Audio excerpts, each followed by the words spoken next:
بسم اللہ الرحمن الرحیم۔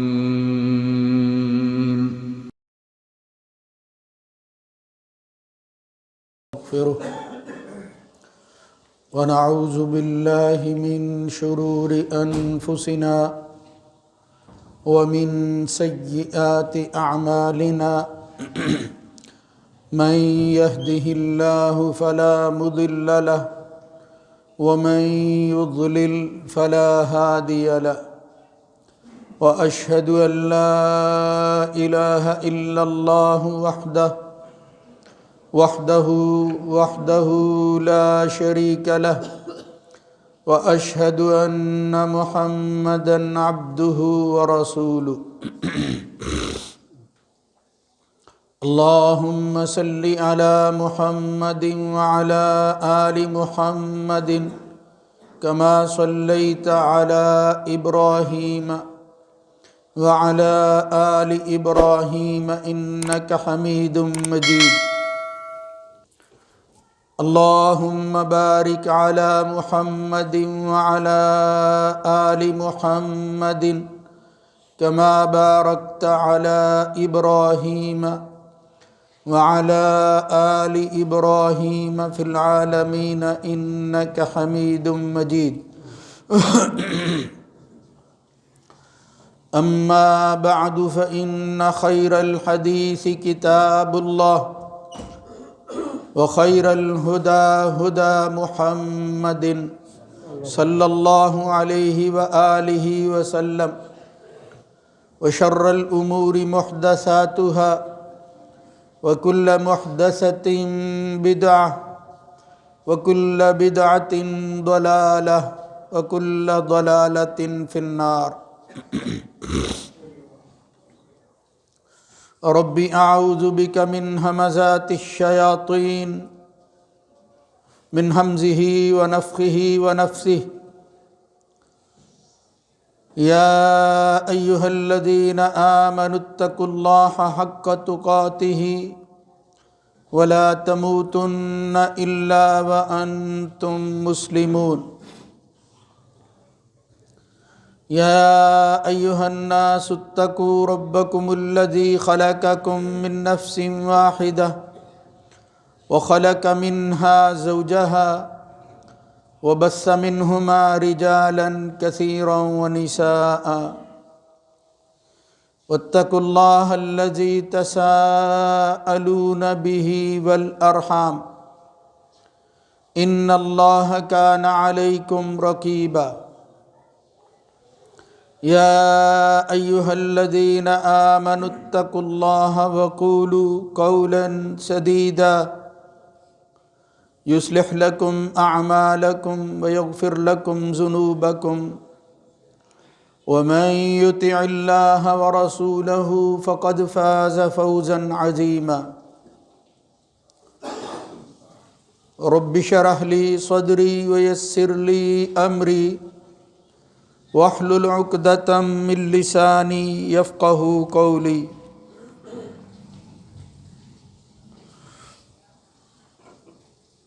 وَإِذَا نَادَيْتُمْ إِلَى الصَّلَاةِ اتَّخَذُوهَا هُزُوًا وَلَعِبًا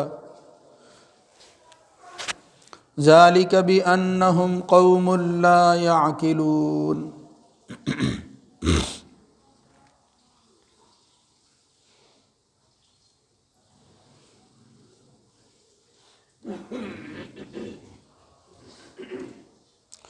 اور جب تم نماز کے لیے پکارتے ہو تو یہ لوگ اسے ٹھٹھا اور مذاق بنا لیتے ہیں، اس لیے کہ یہ ایسے لوگ ہیں جن کو بالکل عقل اور سوجھ بوجھ نہیں ہے۔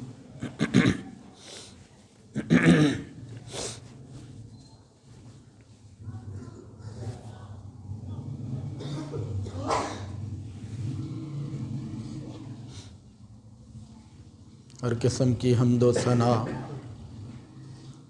اللہ سبحانہ و تعالیٰ کے لیے ہے۔ درود و سلام سید ولد آدم خاتم النبیین جناب محمد الرسول اللہ صلی اللہ علیہ وآلہ وسلم کی ذات گرامی پر۔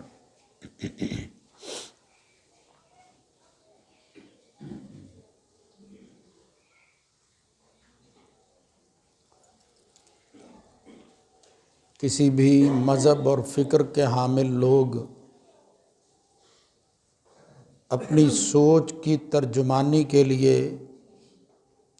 ظاہری حوالوں سے کچھ ایسی چیزیں عام کرتے ہیں جس سے ان کی شناخت اور پہچان ہو جاتی۔ بالکل اسی طرح مذہب اسلام کے اندر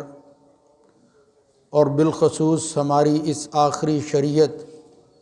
جو محمد الرسول اللہ صلی اللہ علیہ وآلہ وسلم کے ذریعے امت تک پہنچی ہے، اس میں کچھ ایسی چیزیں ہیں جو اسلام کا شعار کہلاتی، یعنی ایک خاص اصطلاح اور لفظ استعمال ہوتا ہے جس کو کہتے ہیں کہ یہ فلاں کا شعار ہے۔ شعار کا معنی کہ اس کے اندر اس کے سارے مذہب کی علامت موجود ہے، یعنی اس کو دیکھ کر پیچھے ایک حقیقت اور وہ واقعاتی چیزیں جس پر وہ بات کھڑی ہوتی ہے اس کی نشاندہی ہوتی۔ تو بڑی بڑی چیزیں شعار اسلام میں سے ایک بڑا شعار وہ مسلمانوں کا دن کے اور رات کے اوقات کے اندر لوگوں کو نمازوں کے لیے مسجد کی طرف بلانا ہے، یعنی اللہ کی عبادت میں سے نماز کا عمل جو سب سے زیادہ کیا جاتا ہے اس کی اطلاع دینے کے لیے کہ وقت ہو گیا ہے، اب آپ اپنے کاموں کو چھوڑ دیں اور اللہ کے حضور حاضر ہو جائیں، تو اس ابلاغ کا نام وہ اذان کہلاتا ہے۔ اذان یعنی اطلاع، قرآن مجید سے اس لفظ کی تعبیر اور تشریح جو سامنے آتی ہے لغوی حوالہ سے وہ تو ہے اطلاع کرنا، کسی کو آگاہ کر دینا کسی خبر سے یا اہم پیغام پہنچا دینا۔ سورہ توبہ میں اللہ رب العزت فرماتا ہے وَأَذَانٌ مِّنَ اللَّهِ وَرَسُولِهِ إِلَى النَّاسِ يَوْمَ الْحَجِّ الْأَكْبَرِ أَنَّ اللَّهَ بَرِيءٌ مِّنَ الْمُشْرِكِينَ وَرَسُولُهُ، یعنی بالخصوص حج کے موقع پر نبی کریم صلی اللہ علیہ وسلم نے جناب ابوبکر صدیق اور حضرت علی کو جب بھیجا کہ آپ علی الاعلان اس بات کو لوگوں کے سامنے واضح کر دیں کہ اب مشرک جو ہے وہ اللہ کے گھر کے قریب نہیں پھٹکیں گے، اور اللہ تعالیٰ اور اس کا رسول ان سے اب بیزاری کا اعلان کرتا ہے، یعنی اسلام کی تقویت کا وقت جب آن پہنچا تو یہ ضروری تھا کہ تمیز ہو سکے اللہ کے ماننے والوں اور اس کے منکروں کی۔ خیر وہاں جو لفظ استعمال ہوا وہ یہی تھا وَأَذَانٌ مِّنَ اللَّهِ وَرَسُولِهِ إِلَى النَّاسِ،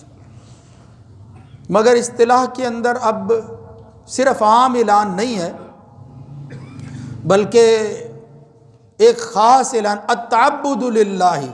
اللہ کی بندگی کا اعلان، یعنی یہ کوئی ایسا اعلان نہیں ہے کہ جس کا دین سے کوئی تعلق نہیں ہے، جس کا شریعت میں کوئی حصہ نہیں ہے، بلکہ فرمایا التعبد للہ بدخول وقت الصلاۃ بذکر مخصوص، یعنی نماز کے وقت کے ہو جانے کا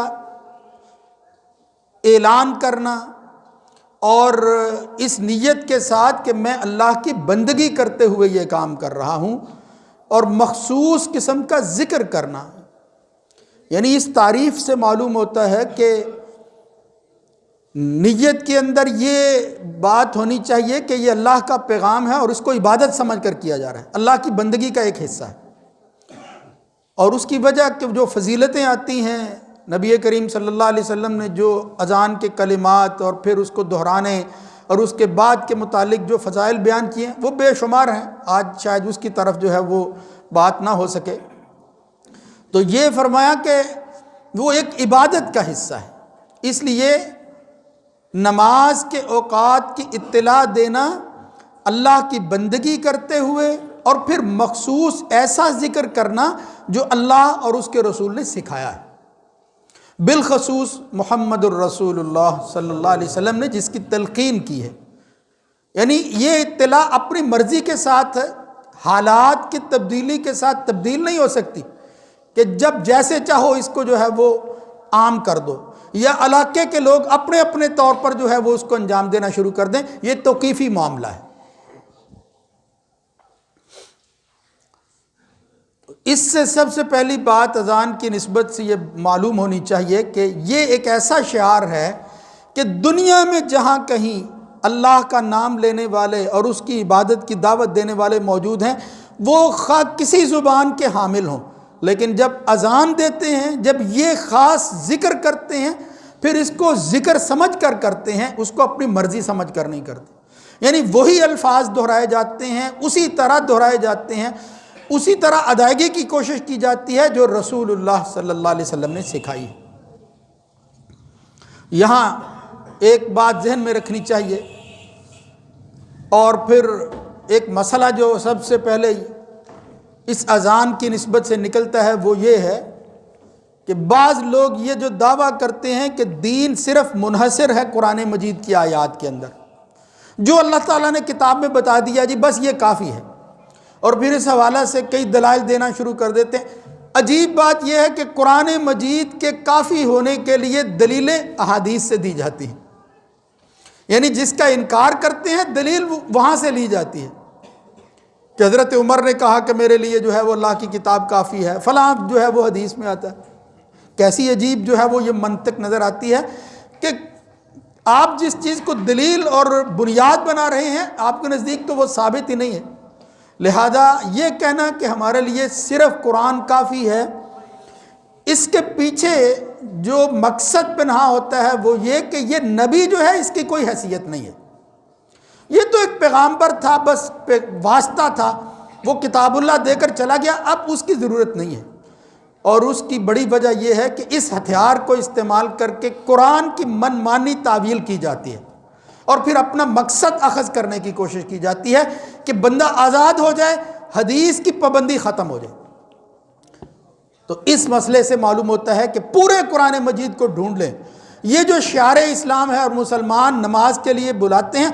قرآن مجید میں کسی جگہ پر ان کلمات کا ذکر نہیں ہے۔ دو جگہ ہے، ایک تو یہ سورہ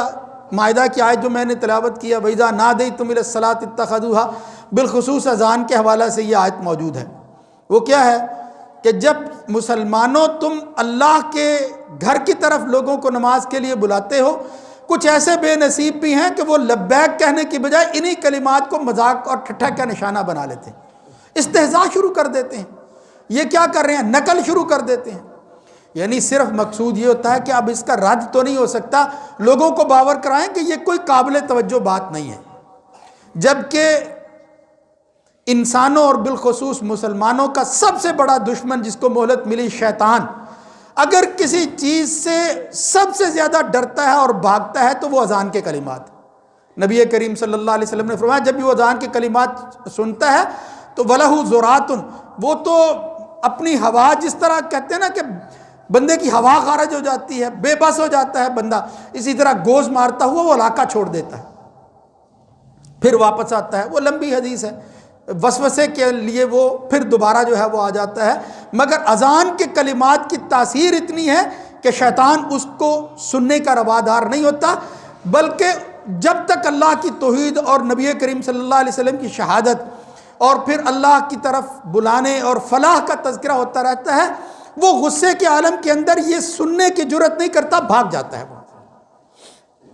کچھ اسی طرح کا معاملہ کفار کا بھی تھا، فرمایا وَإِذَا نَادَيْتُمْ إِلَى الصَّلَاةِ اتَّخَذُوهَا ہُزُوًا وَلَعِبًا ذَلِكَ بِأَنَّهُمْ قَوْمٌ لَا يَعْقِلُونَ، بے نصیب، بے عقل ہیں، عقل اور شعور سے عاری ہیں، ورنہ یہ کلمات جو ہیں یہ تو انسان کے لیے نئی زندگی کی علامت ہے، یہ تو انسان کو جو ہے وہ ابھارتے ہیں کسی عمل کی طرف، وہ جو سستی کاہلی ہوتی ہے، وہ جو غفلت ہے اس سے بیدار کرتے کہ نہیں بھائی اب یہ اللہ کی طرف سے جو آواز آ رہی ہے، یہ جو اللہ کے بندے اس کی بندگی جو ہے اس کا اعلان کر رہے ہیں، تم بھی اس کا حصہ بن جاؤ، آ جاؤ ان کے ساتھ شامل ہو جاؤ۔ اسی طرح دوسری ایک آیت ہے سورہ جمعہ کے اندر، اللہ رب العزت فرماتا ہے یا ایھا الذین آمنوا اذا نودی للصلاۃ من یوم الجمعۃ، جب نماز کے لیے جمعے کے دن بالخصوص پکارا جائے۔ نودیہ یہاں بھی ندا مطلب آواز نکالنا، آواز دینا، تو مراد اس سے بھی یہی اعلان کرنا ہے، فاسعوا الی ذکر اللہ۔ تو یہ اشارہ تھا اس بات کی طرف کہ دو مقامات ہیں جہاں اس اذان کے حوالے سے بات ہوئی ہے، لیکن یہ اذان کیسے کہنی ہے، کیا الفاظ ادا کرنے ہیں، اس کی صفات کیا ہونی چاہیے، اس کے آداب کیا ہیں، اذان دینے والا مؤذن کیسا ہونا چاہیے، کوئی تشریح اس کے متعلق بے شمار مسائل ہیں۔ یعنی آج تو میں صرف شاید ایک ہی بات جو ہے اس کی طرف آپ فوکس کر رہا ہوں، ورنہ اس کے بے شمار مسائل ہیں اسی عمل کے۔ اس لیے یہ بات جو ہے وہ جگہ جگہ ہمیں بطور دلیل ملتی ہے اور کھل کر سامنے آتی ہے کہ اللہ کی کتاب کی تشریح کے لیے ہمیں ایک نبی کی ضرورت ہے جو محمد الرسول اللہ صلی اللہ علیہ وسلم کی شکل کے اندر اللہ تعالیٰ نے بطور نعمت ہمیں عطا کی ہوئی، اس لیے وہ تشریح کرتے ہیں۔ وہ صفات اذان اور کلمات، اس کے آغاز کے حوالہ سے ایک جلیل القدر صحابی جن کی قسمت میں اللہ نے یہ بات رکھی تھی، ابو داؤد میں اور بخاری کے اندر بھی کچھ اسی طرح کے ملتے جلتے الفاظ آتے ہیں کہ جب مسلمان ہجرت کر کے مکہ سے مدینہ چلے گئے تو اس وقت حینون للصلاۃ یا تحینون للصلاۃ، وہ نماز کے لیے وقت کو مقدر کرتے تھے، یعنی وقت جو ہے ڈھونڈتے تھے، کوشش کرتے تھے کہ پتہ کریں کہ وقت جو ہے وہ اب کون سا ہے، اس کے لیے باہر نکل جاتے تھے اور پھر ان اوقات کے بارے میں فیصلہ کرتے تھے کہ اب ظہر کا وقت ہو گیا ہے، اب عصر کا وقت ہو گیا ہے۔ لیکن آپ اندازہ کریں کہ یہ کوئی کام آسان نہیں تھا کہ لوگ اکٹھے ہو کے جو ہے وہ ایک کام کے لیے نکلے، بہت مشکل تھا۔ اللہ تعالیٰ نے پھر آہستہ آہستہ آسانیاں فرمائیں اور پھر کچھ ایسی باتیں سکھا دی کہ جن کے ذریعے اس وقت کی تلاش بھی آسان ہو گئی اور پھر اس وقت کی اطلاع دینا جو ہے وہ بھی سکھا دیا محمد الرسول اللہ صلی اللہ علیہ وسلم نے۔ تو ابتدا کے اندر جو ہے وہ صحیح بخاری کے الفاظ سے تو معلوم ہوتا ہے کہ ناقوس بجایا جاتا تھا جس طرح نصارہ بجاتے تھے۔ نبی کریم صلی اللہ علیہ وسلم نے کہا کہ پھر اس کی اطلاع دینی ہے، اگرچہ اور بھی شکلیں تھیں لیکن یہ جو ہے آغاز کے اندر اس طرح تھا۔ مکہ کے اندر تو اذان کے الفاظ وہ بالکل استعمال نہیں ہوتے تھے، یہ ممکن ہی نہیں تھا اس وقت جو ہے وہ کھل کر یہ اعلان کرنا، جس طرح بعد میں کفار استہزاء کرتے رہے، مکہ کے اندر وہ برداشت ہی نہیں کر سکتے تھے کہ یہ اللہ اللہ کہنے والے لوگ جو ہے وہ اب کھل کر لوگوں کو دعوت دینے لگے، تو وہاں جو ہے وہ صرف اطلاع کہتے ہیں دی جاتی تھی۔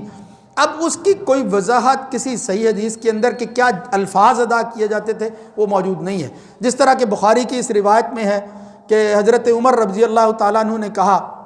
جب آپس میں باتیں ہونے لگی کہ یار اس کو کس طرح جو ہے وہ کچھ ایسے کلمات جو ہے وہ ادا کیے جائیں کہ جس سے لوگوں کو پتہ چل سکے، یا کیا کام کیا جائے جس سے لوگوں کو پتہ چلے کہ اب یہ نماز کا وقت ہو گیا ہے۔ تو فرمایا ایورو نارن، آگ جلا دی جائے۔ کسی نے کہا بھوک جو ہے اس میں پھونک کر، جس طرح یہودی پھونکتے ہیں آپ بھی پھونکنا شروع کر دیں۔ تو وہ صحابی کہتے ہیں کہ پہلے ناقوس کا عمل جو ہے وہ چند دن جاری رہا کہ اس کے بعد جو ہے وہ پھر اللہ رب العزت کی طرف سے ایک خوشخبری سنا دی گئی، اور وہ خوشخبری جس شخص کے ذریعے سنائی اس کا نام تھا عبداللہ بن زید بن عبد ربہ، ایک صحابی تھے۔ اللہ نے ان کو شان دینا تھی کہ وہ خواب دیکھتے ہیں، اور چونکہ ناقوس بجایا جا رہا تھا تو وہ دیکھتے ہیں کہ ایک شخص کے ہاتھ کے اندر ناقوس ہے، تو وہ کہتے ہیں یا عبداللہ اتبیع الناقوس، یہ ناقوس جو ہے آپ بیچنا چاہتے ہیں، یعنی یہ جس میں آواز نکالی جاتی ہے مجھے دے دو۔ تو وہ کہتا ہے کہ آپ اس کو کیا کریں گے؟ تو پھر انہوں نے کہا میں نماز کے لیے لوگوں کو بلاؤں گا، ہم اطلاع دیتے ہیں اس کے ذریعے۔ تو جواب میں وہ شخص کہتا ہے الا ادلک علی من ہوا خیر من ذالک، الا خیر من ذالک، یعنی مختلف الفاظ آتے ہیں کہ کیا میں تمہیں ایسی چیز کی رہنمائی نہ بتاؤں جو اس سے بہتر ہو۔ یعنی یہ ناقوس بجانے کی ضرورت نہیں ہے. اور پھر وہ خود ہی کہنے لگا اللہ اکبر اللہ اکبر اللہ اکبر اللہ اکبر اشہد ان لا الہ الا اللہ اشہد ان لا الہ الا اللہ, یعنی آخر تک اذان جو ہے وہ سکھائی. تو یہ جو صحابی تھے انہوں نے اگلے دن پھر آ کر خود کہا, وہ کہتے ہیں طاف بین وانا نائم, میرے سامنے یہ معاملہ جو ہے وہ ہو گزرا اور پھر میں سویا ہوا تھا یا رسول اللہ, کہ مجھے ایک شخص نے, یہ ساری کہانی انہوں نے سنائی کہ میرے ساتھ خواب میں یہ ہوا ہے. محمد الرسول اللہ صلی اللہ علیہ وسلم یہ کلمات سن کر کہتے ہیں انہا لرؤیا حق, کہ اللہ کے بندے یہ اللہ کی طرف سے تجھے بشارت ملی ہے, یہ سچا خواب ہے, یہ عام اطلاع نہیں ہے, یہ اطلاع دینے والا کوئی خاص بندہ اللہ کی طرف سے آیا تھا. تو اس سے کیا معلوم ہوا, یہ اعتراض بھی کیا جاتا ہے کہ دیکھو مسلمانوں کی یہ جو اذان ہے یہ تو خواب پر مشتمل ہے, تو خوابوں پر جو ہے وہ بنیادیں تو نہیں ہوتی کسی شریعت کی کسی دین کی, اور وہ بھی عام آدمی کی, اس کا کیا اعتبار ہے. تو یہ بات اچھی طرح ذہن میں رکھیں,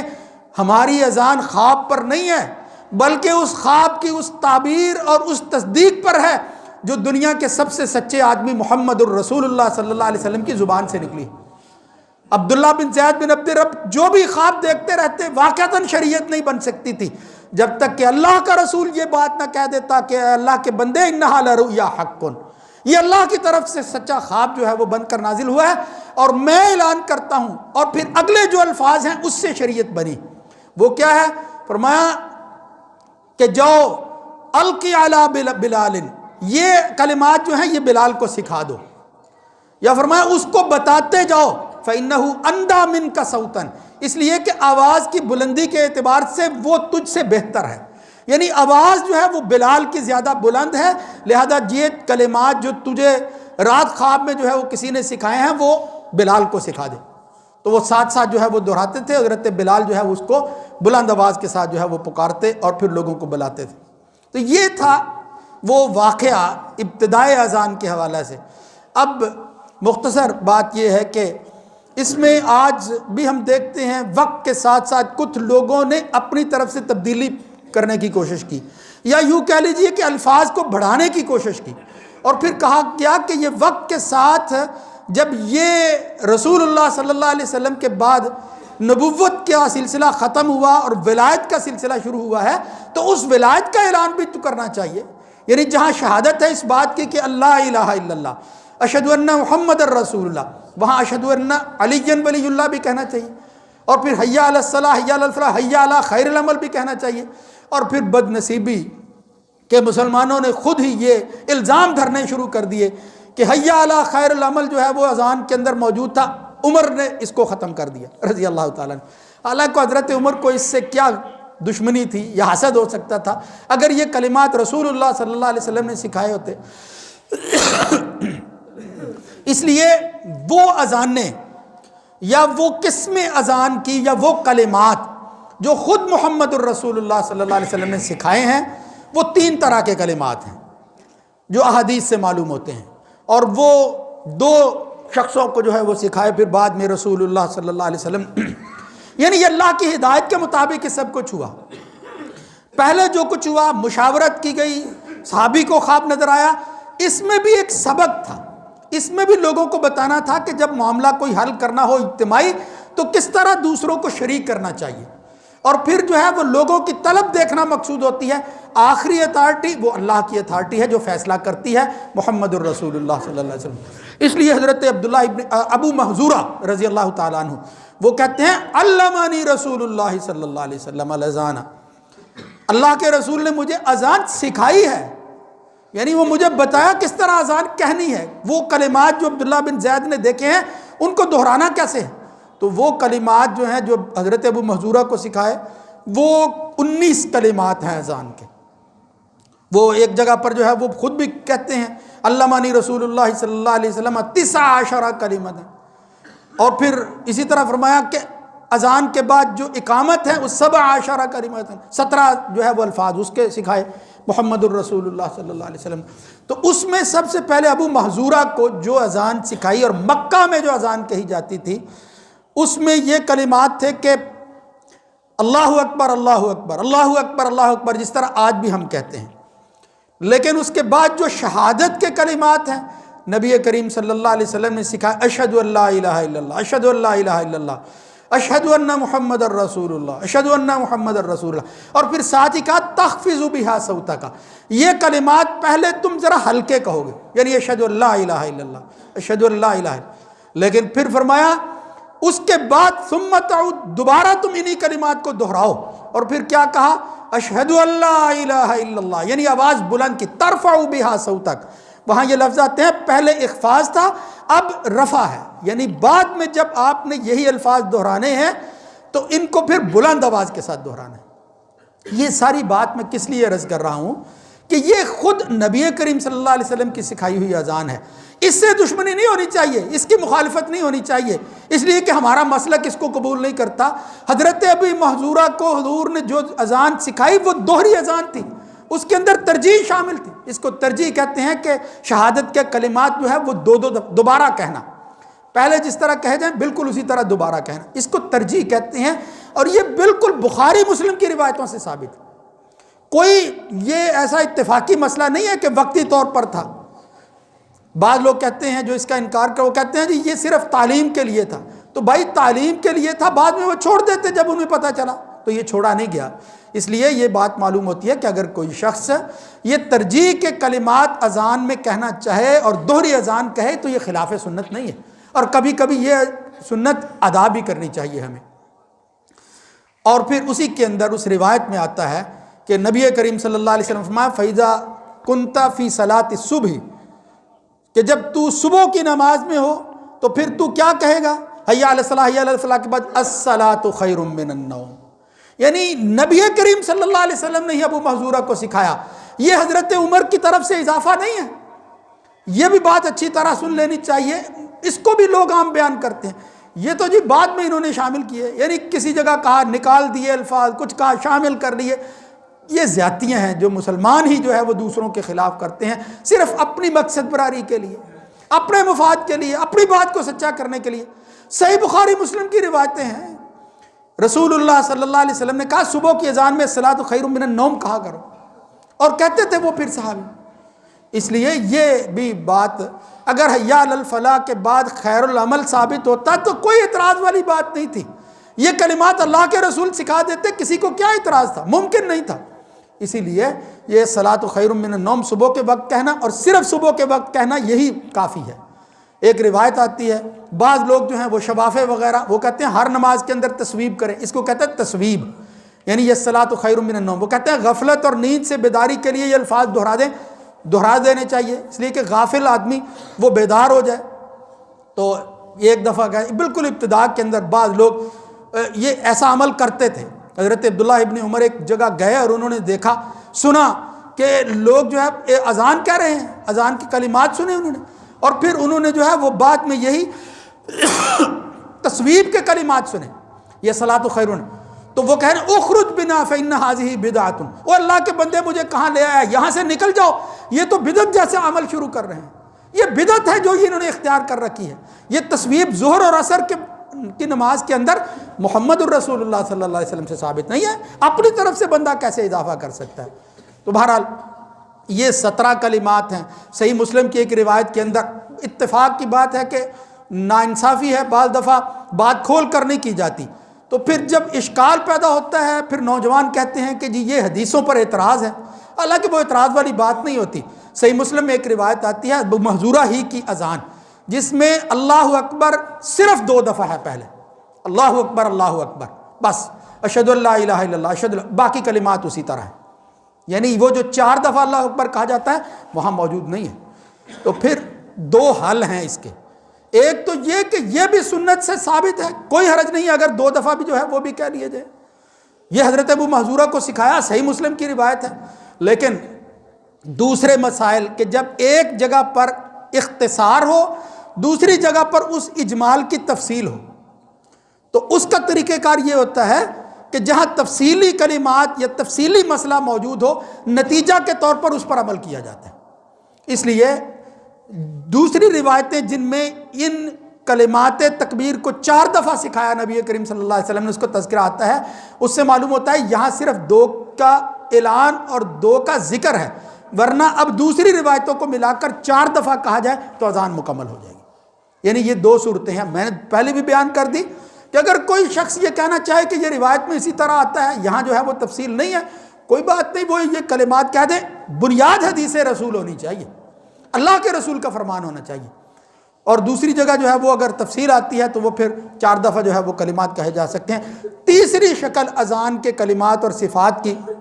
وہ عام ہے، جس طرح ہم زیادہ تر جو ہے وہ 15 کلمات کے ساتھ جو ہے وہ اذان کہتے ہیں،